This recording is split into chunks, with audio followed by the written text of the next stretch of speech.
All right, welcome to topic 3.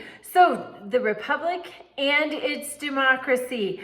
You're going to look at, once they wrote the Constitution, then it had to be ratified. And so they needed 9 states to give their approval, their seal of approval. There was a lot of back and forth. We see 2 strong groups. We see the anti-federalists, those like Thomas Jefferson, those wanting strong states, many of whom insisted on promises of a Bill of Rights, which you'll see we have. Although the Bill of Rights did not come to the Constitution until after it was ratified. So that is something interesting to consider. There were promises that there would be a Bill of Rights. Many times these promises were made in exchange for ratification. And so think of the honor. Think of the honor of those who were counting on the Bill of Rights being added. They trusted that it would be added. And so often we view things through our familiar lens, through how we are. That to me says we had a lot of people who took personal integrity and honor seriously. They expected that what they were told would happen, and those who made those promises made sure that it happened. That is a ton of honor and integrity. That's an important lesson. Whether you side with the anti-federalists or the federalists. Who are the federalists? That's Alexander Hamilton's crew. Those are the ones wanting strong national government. They had reason for wanting it. We had a system of strong states' rights in the Articles of Confederation. We had seen that is a disaster. Somebody has to be in charge, and somebody has to be able to enforce accountability. Because when those states were allowed to be stronger, it was like herding cats. Everybody was so self-interested, they couldn't get them to work together. But regardless of which side you think is best, you get to pick.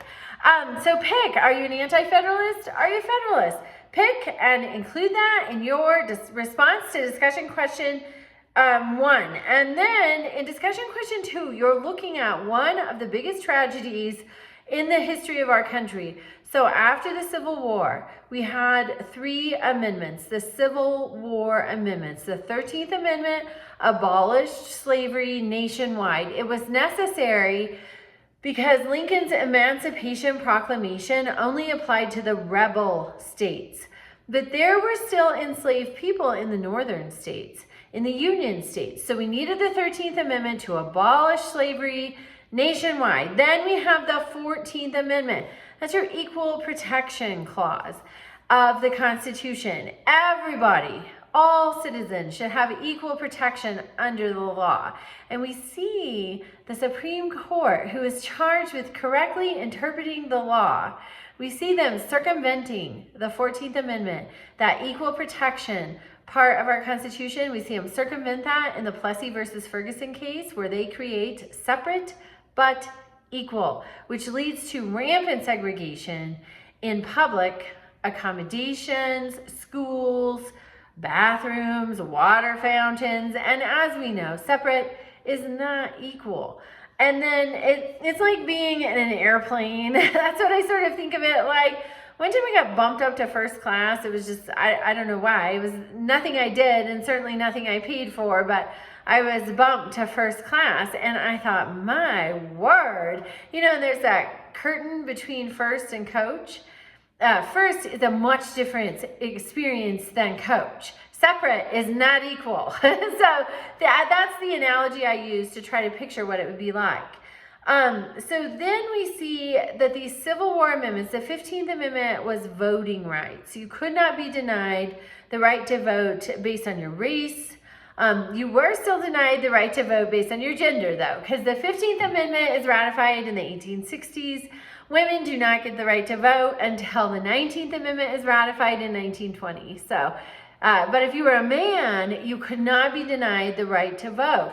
However, we see that circumvented with things like poll taxes and the Jim Crow laws, literacy tests, there were still methods for circumvention. So the biggest tragedy of all regarding the 14th and 15th Amendment is that they do not really become realized and part of our everyday life until the 1964 Civil Rights Act and the 1965 Voting Rights Act. That's when the 14th and 15th Amendments finally become a reality.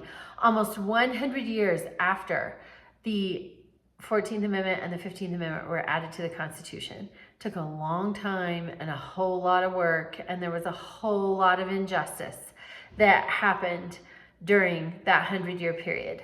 All right, have a great week. Reach out to me with questions.